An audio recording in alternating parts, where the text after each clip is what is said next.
Okay, so now it's section number 7. So it's not about one of the categories. Treating sick or injured children on Yom Tov. Okay. The previously noted categories and their related laws apply to sick and injured children as well as adults. However, since the children are more susceptible to illness, and a lack of proper care can easily have detrimental effect on a child's health and condition, they are viewed as being included in more lenient category than would adults with similar symptoms. So, since children are so fragile and even like a flu or something can have detrimental effects, so we bump up one more condition, right? So I mean it's one level up. Generally speaking, the child below the age of 3 suffering any illness or injury that causes distress may be classed as Chol she'ein bo sakana. Okay, so meaning this category of the person whose life is not in danger, but he or she bedridden. But here, like even the child is not bedridden, but it's meaning that you're allowed to do many things with them. Meaning all of the rabbinically forbidden, and you can ask non-Jew to do even biblically forbidden for them.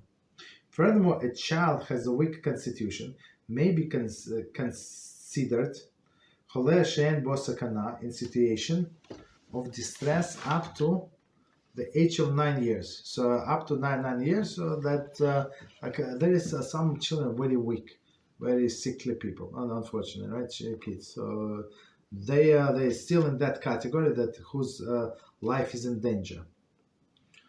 Okay. Right. Many further details pertain to the treatment of ill children, as well as the care of newborns, infants, presented children in Halacha chapter 13. Okay, so we're not going to cover it, but